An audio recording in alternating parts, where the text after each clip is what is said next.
On this episode, we look at how and when and how often do I follow up with prospects. We talk about my RX8, where we are with it and if it's going to be raced, and if we can get rid of some of the more mundane things in sales, such as repetitive email follow-up and reminders.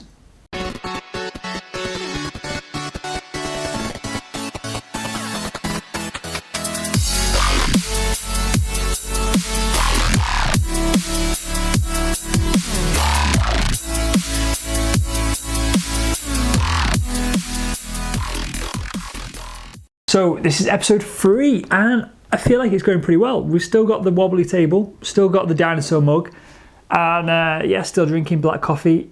I feel like there's been a little bit of traction here. You guys have still thrown in your questions and your comments. The feedback is always good. Keep that coming. Subscribe below to make sure that, we know you're watching. That's the biggest thing.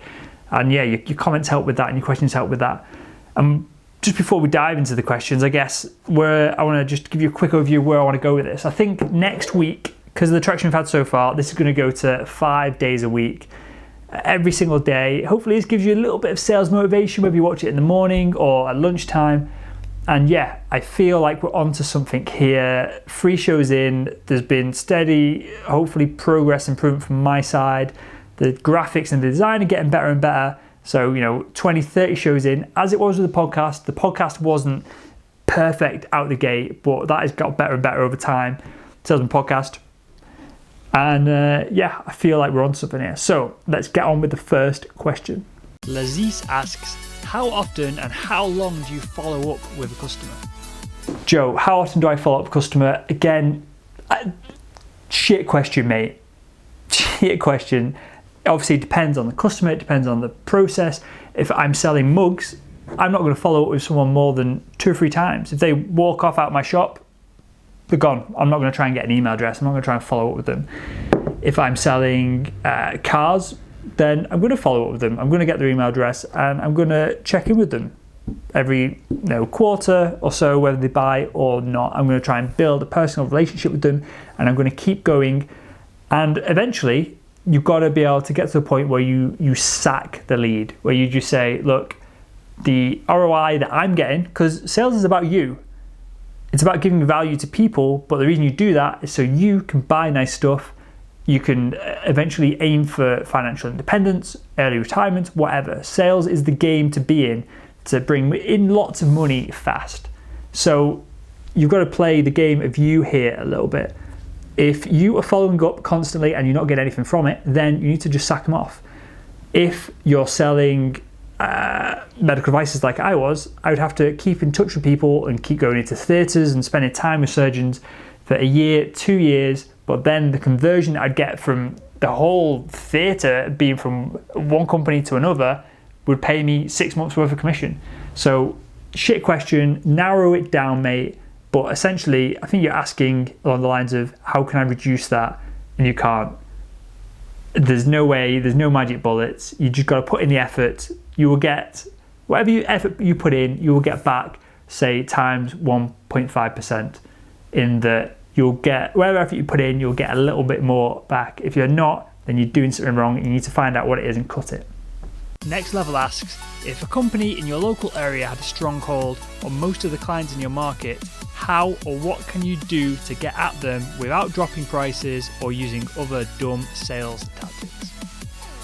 So this is similar to the first question, and the reason I wanted to answer this one is because it's slightly more intelligent. It's got a slightly more, it's got an angle to attack. It's as simple as, if someone has got a massive stronghold, they're holding on tight and they're like this, then you've got a real opportunity in that market, because some people just will not like that company. All you have to do is be the other company and you will automatically get some business. It's as simple as that. Now, if the question is flipped on its head and you don't want a little bit of the pie, you want the whole thing, then fundamentally either your product has to be far superior, and I'm not talking about features and benefits and none of that nonsense.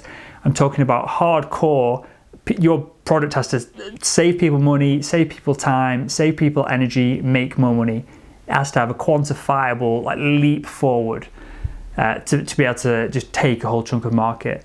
The other angle of it is, If someone's got this look, if they're the prestigious company and everyone's trying to like ping at them, but they're not managing to break through the shield because the customers are loyal, then you need to find out what they're doing right. If they've got real loyal customers, you need to find out how those salespeople are hustling and then out-hustle them. Are those salespeople taking people away? Are they playing golf with them? Do they know their families? All that kind of stuff. You've got to do that and more. There's only so much that sales tips, techniques, tactics, manipulation tactics, reading books, dressing smarter, changing your body language to mirror people that are like sat opposite you. There's only so much of all that you can do. The thing that you can do, which is going to change the game completely, is just hustle harder. Sublime asks, we want to see your RX8. Are you still planning to race it? We've got a couple of meetings after this, so we're going to be a little bit rushed to get this out there today. But I'll do a follow-up video and perhaps we'll just go over the RX8. Look, I am fully well aware that I'll get some flack for this, but I absolutely love that car. I've wanted one of them since I was an absolute kid. So when I got one recently, as a reward for me basically starting the company and a bit of a pat on the back for putting in the hours and putting the effort, I was just super hyped. If you listen to the podcast, there's a podcast episode with Stelly.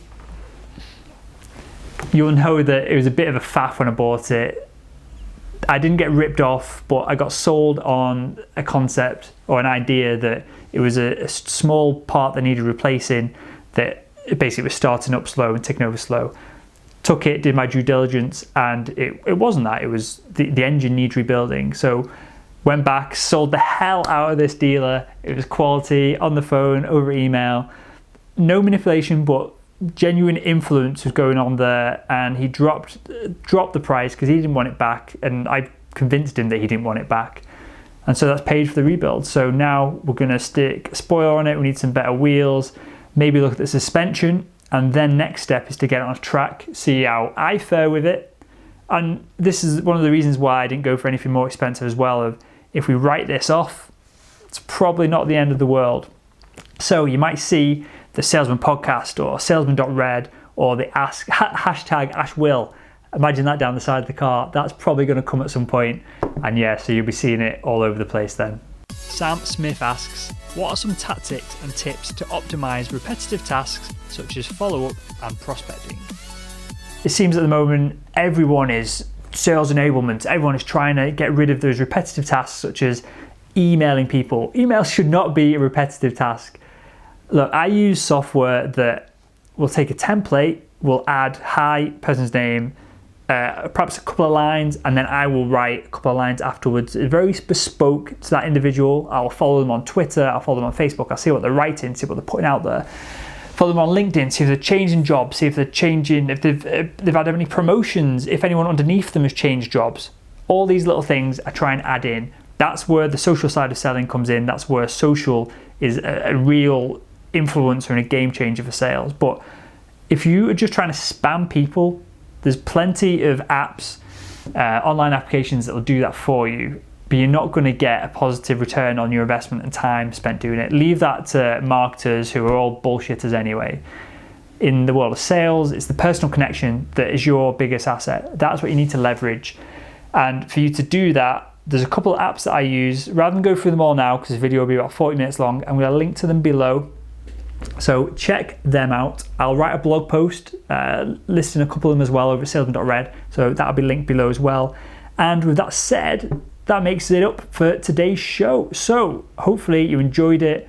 As I said, I'm really enjoying putting these down. I'm a bit weirded out by having myself on camera. I'm fine with my voice because I've been doing the podcast for a year or so now. But my face, I don't know, have I got a weird face? I feel like I make lots of weird facial expressions as I'm going through and doing these shows. So yeah, comment on that. So question for the comments, do I make weird faces constantly when I'm talking, or is it just within the realm of average, and is it because I'm looking at myself on camera when most people don't? Leave a comment below.